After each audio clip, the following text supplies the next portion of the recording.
All right, good afternoon. What's poppin'? It's your boy, Big Rich. I got a little bit of time on my hands, so I say, you know what I'm saying? Let's conduct a little more business this afternoon, shall we? Allow me to start the cipher. What is it called? Let me see. It's called Mendo Purple. I don't know if you guys ever heard of it. Called Mendo Purple. It's delicious. You know when you get that real purple, it tastes purple.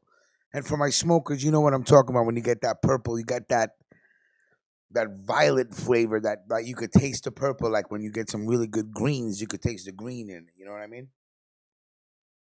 Anyway, a couple new articles from Gangland.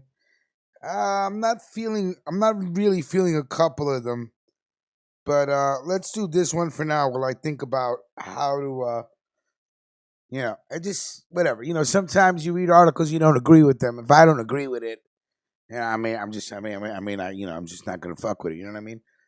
But let's conduct some business really quick this afternoon. Bow, let me throw that up there. Boom. Lawyer Charles Canarsie tops the list of Grim Reaper victims in 2019. Of course, salute to Jerry Capisi, ganglandnews.com. The Grim Reaper snagged quite a few heavy hitters in 2019.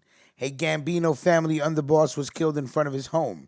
An acting Luchese boss viewed as the most effective mob turncoat of his generation, Desgraciad, died peacefully inside his home. And a Colombo family boss passed away in Duke University Hospital in Durham in his 35th year as a federal prisoner. But last year's biggest hurt from the Grim Reaper was Charles Canisi, an old gangland friend and top-notch defense lawyer for whom acclaim was universal in gangland. The 69-year-old barrister was respected and lauded as a gem by virtually all the defendants and courthouse personnel who crossed his path after he passed the New York State Bar and joined the Brooklyn District Attorney's Office back in 1975. The best epitaph for the perennially smiling, always optimistic barrister came from the chambers of Brooklyn federal judge William Kuntz when Carnesi's co-counsel Alan Frankel sought an okay from the court to enable their client, who was on home detention while waiting trial, to accompany Franco to Canarsi's wake. Courtroom deputy Andrew Jackson promptly emailed Franco stating that Mr. Canarsi was a distinguished attorney and a gentleman, and that he would personally hand deliver the application to Judge Kuntz. Judge Kuntz. I love it. I remember meeting him as a 19-year-old male and archival clerk way back in 1996, Jackson wrote, adding, he always treated me with respect when I assisted him in the clerk's office. Please accept my condolences. Judge Kuntz followed up with a personal call. He said Mr. Carnassi was a highly regarded attorney who was well respected by the judges in the Eastern District, and that all the judges were very saddened to hear of his passing, said Franco. He said he was speaking for all the judges and asking me to express their regrets and condolences to his family. Francisco Frank Cali, 53, was shot to death not by a mob assassin, by a Staten Island drifter named Anthony Comello, whose attorney claims, quite understandably, that his client is delusional and not responsible for his actions. Comello, said his attorney, ardently believed that Cali wasn't a mobster, but a member of a deep state and an appropriate target for a citizen's arrest. Alfonso Little R. Diarco, who rose from a heist artist on the mean streets around the Brooklyn Navy Yard to acting Lucchese boss, and paved the way for other top wise guys to cooperate when he flipped in 1991. A disgraciad died at the age of 86. He testified at 16 trials and helped convict the leaders of 4 crime families and 2 rogue NYPD cops, and never resumed his criminal ways, but he loved and missed the life he had left behind. As far as living day to day, I take that life any fucking day of the week, he told Tom Robbins. Carmine Jr. Persico, whose record of spending more years behind bars than any other mafia boss will be difficult to break, died of a myriad of ailments at the age of 85. Persico, considered a tough guy, died behind bars even though he was a threat to no one by the time of his death.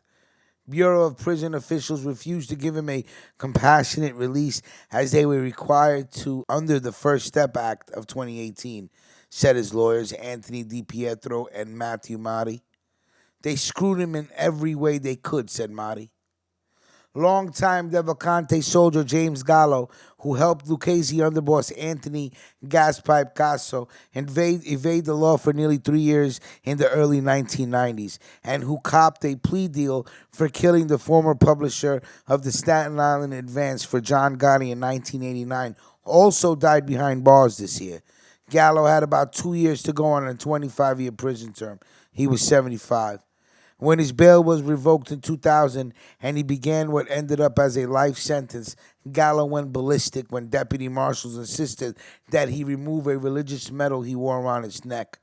I've been in the system for years and I've always been allowed to wear this, he shouted as he took it off and tossed it to a family member.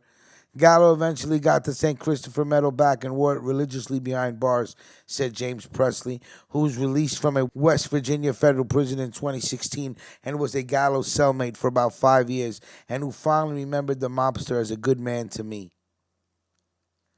Presley, 52, a bank robber from Prince George's County outside of Washington, D.C., told Gangland that Gallo always told me, when you get back to Maryland, you get yourself a 9 to 5 because that's the only thing that wins today. The old game is over now. You remember that and don't come back here. I can hear him saying it now. Presley hadn't seen his old friend since 2012 when Gallo was transferred to a low security prison in Pennsylvania, but they kept in touch and he was saddened that Gallo wasn't able to make it home to spend his last days with his family. He was very close with his family, he said. They never left his side. They would come and visit him. They would write to him, send him pictures. They loved him to death. Nieces, nephews, and grandsons. He was looking to go home. He was going to live with his son.